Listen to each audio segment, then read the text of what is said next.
ہر عبادت سے برتر عبادت نماز، ساری دولت سے بڑھ کر ہے دولت نماز، ہر عبادت سے برتر عبادت نماز۔ الحمد لله رب العالمين والصلاة والسلام على سيد المرسلين أما بعد فأعوذ بالله من الشيطان الرجيم بسم الله الرحمن الرحيم الصلاة والسلام عليك يا رسول الله وعلى آلك وأصحابك يا حبيب الله الصلاة والسلام عليك يا نبي الله وعلى آلك وأصحابك يا نور الله۔ حضور نبی پاک صلی اللہ تعالی علیہ وآلہ وسلم کا فرمان عالی شان ہے کہ تم مجھ پر جمعۃ المبارک کے دن درود پاک کی کثرت کیا کرو، کیونکہ یہ یوم مشہود ہے، اللہ کے فرشتے اس دن حاضر ہوتے ہیں۔ لیس من عبد یصلی علی الا بلغنی صوتہ حیث کان، اور جو درود پڑھتا ہے اس کی آواز مجھ تک پہنچ جاتی ہے، وہ کہیں بھی ہو، حیث کان۔ حضرت ابو درداء رضی اللہ تعالیٰ عنہ کہتے ہیں کہ ہم نے عرض کیا یا رسول اللہ صلی اللہ علیہ وسلم وبعد وفاتک، آپ کے وصال ظاہری کے بعد بھی یہی کیفیت ہوگی؟ تو مصطفیٰ جان رحمت صلی اللہ علیہ وسلم نے فرمایا وبعد وفاتی، یعنی ارشاد فرمایا کہ ہاں میرے وصال ظاہری کے بعد بھی یہی کیفیت ہوگی۔ اور یہ ایسا کیوں کر ہوگا؟ تو آقا دو عالم صلی اللہ علیہ وسلم نے ارشاد فرمایا ان اللہ حرم علی الارض ان تأکل اجساد الانبیاء او کما قال علیہ الصلاۃ والسلام، کیونکہ اللہ تبارک و تعالی نے زمین پر انبیاء کرام علیہم الصلاۃ والسلام کے اجساد مبارکہ کو کھانا حرام کر دیا ہے۔ صلو علی الحبیب صلی اللہ تعالی علی محمد صلی اللہ علیہ وسلم۔ پیارے اسلامی بھائیوں، مدنی چینل کے ناظرین، یہ ہے پروگرام احکام نماز۔ ہم آپ کو اس میں خوش آمدید کہتے ہیں۔ حصول ثواب کی خاطر بیان سننے سے پہلے اچھی اچھی نیتیں بھی فرما لیجیے کہ فرمان مصطفیٰ صلی اللہ تعالی علیہ وآلہ وسلم ہے نیت المؤمن خیر من عملہ، مومن کی نیت اس کے عمل سے بہتر ہے۔ مدنی چینل کے ناظرین، یہ دنیا دار العمل ہے اور آخرت اس کی جزا ہے۔ ایمان کے بعد نیک عمل انسان کو کامیاب کر دیتے ہیں۔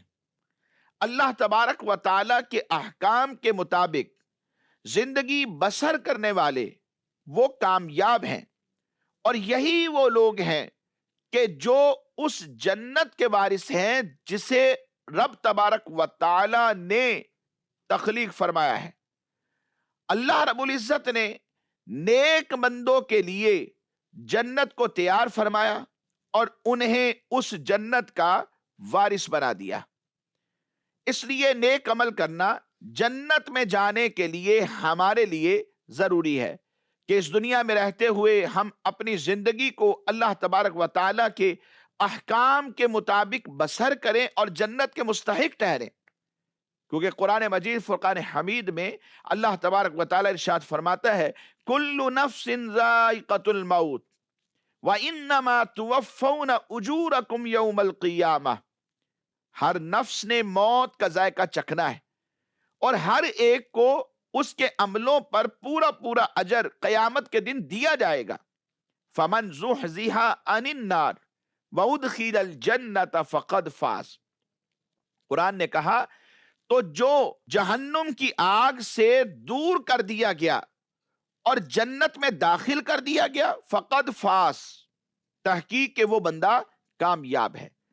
تو کامیابی کے لیے، جنت کا مستحق ٹھہرنے کے لیے نیک عملوں کی ضرورت ہے، اور ہمیں چاہیے کہ نیک اعمال کریں نبی پاک صلی اللہ تعالی علیہ وآلہ وسلم نے انہی نیک اعمال کی طرف، جبکہ آپ سے پوچھا گیا کہ جنت میں داخل ہونے کے لیے کیا کرنا چاہیے، تو حضور نبی علیہ السلام نے نیک اعمال کی طرف اشارہ فرمایا اور آپ نے نصیحت فرمائی کہ نیک عمل کیے جائیں، اور وہ کون سے عمل ہیں؟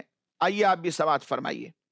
سیدنا ابو ہریرہ رضی اللہ تعالیٰ عنہ سے مروی ہے، آپ کہتے ہیں کہ ایک اعرابی، ایک دیہاتی، دیہات کا رہنے والا، نبی پاک صلی اللہ علیہ وسلم کی خدمت میں ایک مرتبہ آیا تو کہنے لگا، دلنی علی عمل اذا عملتہ دخلت الجنہ، اے اللہ کے رسول صلی اللہ تعالی علیہ وآلہ وسلم، آپ مجھے کوئی ایسی بات بتائیے، کسی ایسے کلام کی طرف ہماری رہنمائی کیجئے جس پر اگر میں ہمیشگی اختیار کروں تو جنت میں داخل ہو جاؤں۔ تو نبی پاک صلی اللہ علیہ وسلم نے وہ اعمال بیان کیے کہ جو انسان کے جنت میں داخلے کے لیے اس کے مددگار بن جاتے ہیں۔ فرمایا، تعبد اللہ لا تشرک بہ شیئا، تو اللہ تبارک و تعالی کی عبادت کر، اس کے ساتھ کسی کو بھی شریک نہ ٹھہرا، وتقیم الصلاۃ، نماز کو قائم کر۔ کون سی نماز؟ فرمایا، وتقیم الصلاۃ المکتوبہ، فرض نمازیں جو تمہارے ذمے ہیں، جو اللہ تبارک و تعالی نے تم پر فرض قرار دے دی ہیں، فرض نمازوں کو قائم کر۔ اور فرمایا، وتؤدی الزکاۃ المفروضہ، اور جو زکوٰۃ فرض ہے وہ زکوٰۃ تو ادا کر۔ وتصوم رمضان، نبی پاک صلی اللہ علیہ وسلم نے ارشاد فرمایا، رمضان کے روزے رکھ۔ تو اس اعرابی نے کہا، والذی نفسی بیدہ لا ازید علی ھذا، اس ذات کی قسم جس کے قبضہ قدرت میں میری جان ہے، ان عملوں میں کوئی زیادتی نہیں کروں گا۔ فلما ولا، جب وہ پیٹھ موڑ کر جانے لگا تو قال النبی صلی اللہ علیہ وسلم، من سرہ ان ینظر الی رجل من اہل الجنہ فلینظر الی ھذا، تو نبی پاک صلی اللہ علیہ وسلم نے فرمایا، اگر کوئی شخص ایسے بندے کو دیکھنا چاہے، ایسے شخص کو دیکھنا چاہے جو جنت والوں میں سے ہے، اہل جنت میں سے ہے، من اہل الجنہ، تو فرمایا فَلْيَنْظُرْ إِلَىٰ هَذَا، تو اسے چاہیے کہ اس شخص کو دیکھ لے۔ مدنی چینل کے ناظرین، اس حدیث مبارک سے معلوم ہوا کہ ارکان اسلام کو ادا کرنے والا شخص اگر نواقص اسلام کا ارتکاب نہ کرے تو ضرور جنت میں داخل ہو جائے گا، چاہے ابتدا سے ہی اس کے سارے گناہ معاف کر کے اللہ تبارک و تعالیٰ اسے جنت میں داخل کر دے، یا سزا ملے جو اس نے برے اعمال کیے ہیں، پہلے جہنم میں جائے، سزا کاٹے، پھر اس کے بعد یہ جنت میں داخل کر دیا جائے، کسی نہ کسی طرح بھی یہ جنت میں داخلے کا مستحق ٹھہرے گا۔ اور کافر و مشرک اگر توبہ کے بغیر مر گیا تو ابدی جہنمی ہے، ہمیشہ جہنم میں رہے گا، خالدین فیہا کا وصف اس کے ساتھ لگے گا، ہمیشہ جہنم میں رہے گا۔ بہت سارے دلائل سے یہ بات ثابت ہے۔ اللہ تبارک و تعالیٰ کی عبادت سے مراد اس حدیث مبارکہ میں یہ ہے کہ اس پر انسان ایمان لائے، مکمل اطاعت کرے، مکمل فرما برداری کرے، کمپلیٹلی اللہ تبارک و تعالیٰ کا بندہ کہلانے کے قابل ہو جائے، اور شرک اور کفر سے کلیتاً اجتناب کرے اور توبہ کر لے، اور اللہ تبارک و تعالیٰ کو اس دنیا میں ہی راضی کر لے۔ شاعرین حدیث نے اس حدیث مبارک کو لکھنے کے بعد خود ہی ایک اعتراض قائم کیا اور پھر اس کا جواب بھی ارشاد فرمایا۔ اعتراض یہ ہے کہ نبی پاک صلی اللہ علیہ وسلم نے اس اعرابی کو جو نصیحت فرمائی ہے اس میں حج کا ذکر نہیں، حالانکہ حج بھی فرض ہے۔ پھر اس کا جواب یہ دیتے ہیں کہ اس حدیث مبارک میں حج کا ذکر نہ ہونے کی وجہ یہ ہو سکتی ہے کہ اس وقت حج ابھی فرض ہی نہ ہوا تھا۔ جب یہ شخص مصطفیٰ جان رحمت کی خدمت میں آیا تھا تو جو فرضیت تھی مصطفیٰ جان رحمت نے اسے بیان کی. اس وقت جنت میں داخلے کے لیے جو چیزیں ضروری تھی آقا دو عالم صلی اللہ علیہ وسلم نے اسے بیان فرما دی. اور چونکہ حج بعد میں فرض ہوا اس لیے اب ضروری ہے کہ جس بندے کے اوپر حج فرض ہے تو وہ حج بھی کر لے اور پھر اس کے بعد اس دنیا سے رخصت ہو. تو مدنی چینل کے ناظرین، نیک عمل ایمان کے بعد بہت ضروری ہے. یہ دنیا دار العمل ہے، آخرت اس کی جزا ہے. آج عمل کر سکتے ہیں اور ان عملوں کے ذریعے سے ہم اللہ تبارک و تعالیٰ کو راضی کر لیں گے. آخرت میں پھر عمل کی گنجائش نہیں ہوگی. وہاں پر تو حساب و کتاب ہوگا، کسی کا حساب اس کے دائیں ہاتھ میں، کسی کا بائیں ہاتھ میں. کوئی وہاں رو رہا ہے، کوئی خوش ہے، کسی کو جنت کے مجدے سنائے جا رہے ہوں گے، کوئی جہنم میں گر رہا ہوگا. اس وقت تو صرف حساب ہوگا، عمل نہیں ہوگا. اس لیے چونکہ آج عمل کے لیے وقت دیا گیا ہے تو ہمیں عملی دنیا میں قدم رکھنا ہے اور اللہ تبارک و تعالیٰ کو راضی کرنا ہے. مدنی چینل کے ناظرین، آئیے آج کے اس سلسلے میں چند ایک احکام نماز بھی شامل کرتے ہیں. عورت کے لیے نماز جمعہ کا کیا حکم ہے؟ عورت پر نماز جمعہ فرض نہیں ہے. عورتوں کے لیے حکم شرع یہ ہے کہ عام دنوں کی طرح جمعۃ المبارک کے دن بھی یہ اپنے گھر پر ہی ظہر کی نماز ادا کریں گی. مزید ایک سوال شامل سلسلہ کرتے ہیں. عورتوں کے لیے نماز جمعہ فرض نہیں، لیکن اگر یہ مسجد میں جماعت کے لیے حاضر ہو جائیں، اسی طرح عیدین میں، صلاۃ التسبیح میں جماعت سے پڑھنے کے لیے حاضر ہو جائیں تو پھر کیا حکم ہوگا؟ یاد رکھیں، عورتوں کے لیے کسی نماز میں جماعت کی حاضری کی اجازت نہیں ہے. مسجد میں ہو یا ہال میں ہو، چاہے دن کی نماز ہو یا رات کی نماز ہو، نماز عیدین ہو یا صلاۃ التسبیح ہو، یا عام نوافل ہوں یا صلاۃ التراویح ہو. عورتیں خواہ جوان ہوں یا بڑی عورتیں ہوں، ان کے لیے اس بات کی اجازت نہیں کہ مسجد میں جماعت کے ساتھ پڑھنے کے لیے حاضر ہو جائیں، اگرچہ کہ پڑھانے والی خاتون ہی کیوں نہ ہو. یعنی جو امام ہے وہ عورت ہے یا مرد ہے، کوئی بھی ہو، بہرحال ان پر لازم ہے کہ گھر میں نماز پڑھیں. نبی پاک صلی اللہ تعالی علیہ وآلہ وسلم کے دور مبارک کے اندر ان کو مسجد میں نماز ادا کرنے کے لیے آنے کی اجازت تھی. لیکن پھر جب حضرت عمر بن خطاب رضی اللہ تعالیٰ عنہ نے عورتوں کی حالت کو دیکھا، ان کے احوال کو دیکھا، ان کے پردے داری کے معاملات کو دیکھا تو انہیں مسجد میں آنے سے منع فرما دیا. حضرت سیدہ عائشہ صدیقہ طیبہ طاہرہ رضی اللہ تعالی عنہا سے جب اس بارے میں عرض کی گئی تو آپ رضی اللہ تعالی عنہا نے یہ فرمایا، اگر سرکار دو عالم صلی اللہ تعالی علیہ وآلہ وسلم دیکھ لیتے جو ان عورتوں میں ظاہر ہوا ہے، یعنی جس طرح کی حالتیں اب ان کی ظاہر ہو چکی ہیں، اگر آقا دو عالم صلی اللہ علیہ وسلم ان سے دیکھ لیتے تو آپ ضرور انہیں منع فرماتے، یعنی مسجد میں آنے سے روک دیتے. اور اسی طرح عورتیں مردوں کی جماعت کے اوقات کے علاوہ بھی اپنی نماز کے لیے مسجد میں حاضر نہیں ہو سکتی، اگرچہ کہ انہوں نے اکیلے ہی نماز پڑھنی ہو. تو جو حکم شرع ہے ہمیں اس کی پابندی کرنی چاہیے. انہیں چاہیے کہ گھر میں ہی رہ کر نماز کو وقت میں ادا کیا کریں. نوافل پڑھنے ہیں تو وہ بھی اپنے گھر میں ہی ادا کریں، اور اسی طرح صلاۃ التسبیح وہ بھی اپنے گھر میں ہی پڑھ لیا کریں. جتنے بھی نوافل ہیں، جو بھی فرائض ہیں، ان سب کو اپنے گھر میں ہی رہ کر اس کی ادائیگی کریں اور حکم شرع پر عمل کیا کریں. مزید ایک سوال شامل سلسلہ کرتے ہیں.